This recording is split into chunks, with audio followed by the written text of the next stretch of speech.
Alright guys, how's it going? Welcome back. Well, today I want to talk about something that's been taking over my inbox, my comments section, and just about every dealer WhatsApp group in the country. It's the AUTOTRADER situation. There's been a huge backlash. Dealers are frustrated, buyers are confused, and the whole used car ecosystem feels like it's wobbling a bit. And with everything that's come to light recently, especially some of the things that AUTOTRADER themselves have admitted, I thought it was about time to sit down and unpack everything. So today I want to go through everything and give you my take on what this means for normal drivers, car dealers, and just about anyone who likes cars. Right, let's get into it. If you're not familiar with what's going on, let me explain. AUTOTRADER, who are one of the largest car buying networks, have introduced a new system called Deal Builder. And what this does is it encourages customers to reserve a car by placing a small deposit online before even speaking to the dealer. On paper, it doesn't sound too bad. In fact, it might even sound helpful. What they've done is created a tool for the customer to secure the car they want more quickly. But the reality, the real lived experience from car dealers across the UK, has been very different. Firstly, Deal Builder was rolled out way too fast and without choice. The core issue here isn't with Deal Builder itself, but with how aggressively it was pushed on people. Car dealers like myself didn't get a choice. There was no trial period, no opt-in or out, it was just switched on overnight. All of a sudden there was this huge Reserve Now button that just appeared on the websites without warning. Now, if you work in the motor trade yourself, you'll know what a big deal that is. Because you see, selling cars is more about the conversation than it is the actual car in question. You know, when we get a lead, when we get a call from a customer, we have a conversation, we build a rapport, we qualify them and try and work out what they're looking for, and then we try and advise them accordingly. Deal Builder has got rid of all that. It's replaced that crucial, that vital first step with a button. And that's where the problems start. We're not actually having a conversation with the customer. We can't work out what they want the car for, how many miles a year they do, whether they require a diesel, a petrol or an EV. All of that just goes out the window. Then, of course, you get things like ghost reservations, which is a huge problem because this £99 reservation fee is fully refundable. So a customer could, in theory, reserve a car, so the car dealer takes it off sale for a few days, then the customer could just, go quiet. They get their money back from AUTOTRADER, that £99, so they're not out of pocket, and the dealer's left holding the baby. You see, people reserve cars for all sorts of reasons. Curiosity, boredom, misunderstanding, impulse. And when the button's so prominent, when it becomes so easy to reserve a car, it almost invites the wrong kind of commitment. This is what leads to what dealers have called ghost reservations. You see, they think they've sold the car, but in reality, they haven't. A buyer clicks reserve, then the next day the dealer tries to contact them, and then nothing. The phone doesn't get answered, the emails don't get replied to, and yet the car just sits there marked as unavailable. It isn't fair to dealers. And here's why that's a huge issue for car dealers. Whilst that car's marked as unavailable, you might miss out on a genuine buyer. A genuine buyer might see the car's unavailable and simply scroll past it and buy something else. And car dealers are losing out. And don't forget, we pay an awful lot of money to AUTOTRADER every single month. By the time the dealer cancels the reservation and updates the listing, it's too late. That genuine buyer has already moved on. And this is where things properly kicked off, because dealers are reporting that the proper inquiries, the phone calls, the conversations, the emails, have just fallen off a cliff. Not by 5% or 10% either. Some dealers are reporting 30%, 40%, even 50% down. And that's not just coming from one or two grumpy dealers either. It's nationwide. From independent dealers to mid-sized setups, even big groups, everybody's saying the same. The quality leads have simply dried up since Deal Builder went live. This unfortunately comes at a time when the economy is quite unstable. Things aren't great at the moment, and the last thing we needed was to have the boat rocked by AUTOTRADER. Now, AUTOTRADER has said that overall interactions haven't dropped, but that's because they class a reservation as an interaction. But sadly, clicking that reservation button doesn't keep our bills paid. Conversations do. This is the disconnect. For a dealer, a reservation doesn't equal a conversation, and it's conversations that sell cars. I just feel like this is a decision made by somebody who sits in front of a laptop all day, rather than somebody who has the first idea about running a used car business. And whilst AUTOTRADER's charts might say everything's fine, dealers feel the exact opposite, and that's why I think there's a disconnect. And another important thing that's emerged recently is that not every dealer has been put onto Deal Builder yet. Some dealers were forced onto it early, others, including some big multi-site groups, still aren't on it now. That means some people are competing with a giant Reserve Now button on their adverts, whilst others still have the traditional call and message layout. That isn't fair and it's not consistent. And it's just not how a platform of AUTOTRADER's vast size should be rolling out something this impactful. Now, before we move on, if you spend any time online shopping for cars, you need to check out Surfshark. Now, if you haven't heard of Surfshark, they're a VPN service provider, which basically means it protects everything you do whilst you're on the internet. Whenever I'm researching car prices, checking MOT histories, hunting through auction listings, or digging up data for videos, I'm jumping between loads of different sites, and most of them track you in the background without you even realising. Classified sites track what cars you look at. Then you've got comparison sites that track the finance deals you've checked out, insurance sites that record every single quote you've requested, and if you happen to be on public Wi-Fi in a dealership or a hotel or a service station, wherever, your data is basically exposed to anyone on the same network. I'm constantly switching between my phone, my laptop and my iPad when we're filming or researching stock, and without some kind of protection in place, that's just a data leak waiting to happen. Surfshark fixes all that with one simple click. It encrypts your browsing, hides your location, stops sites following you around, blocks trackers, and it works across unlimited devices, which is perfect for me because I'm using about 3 screens at once most days. The biggest thing for me is peace of mind. I can research valuations, check auction sheets, log into dealership accounts, look up private documents, all safely and privately. And if you ever travel, or even if you just want to access different regional versions of car websites, you can switch your virtual location instantly, which is incredibly useful.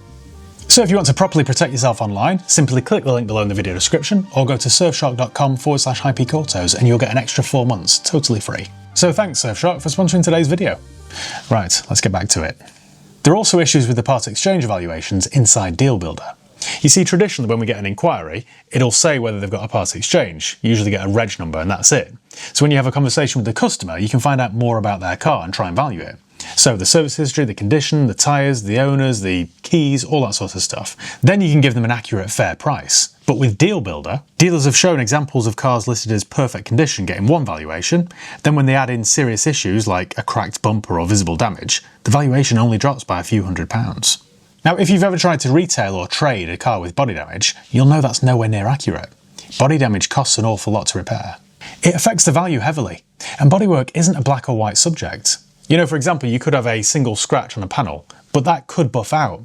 Or it might need painting, and it might be a metallic paint or a pearlescent paint that might need blended into the panels either side. So in theory, that one scratch could be a £20 fix or a £1,000 job. Who knows? And that's why a computer algorithm shouldn't be able to value a car. You still need to do it the old-fashioned way. On top of that, when a customer walks in with an unrealistic valuation for the part exchange that AutoTrader's valued, then it just makes us look like crooks. Then it's down to us to say, hang on a minute, that's not worth anything like the sort of figure you think it's worth, and then straight away we're on the back foot. Here's the thing, I think AutoTrader are looking at the wrong metrics.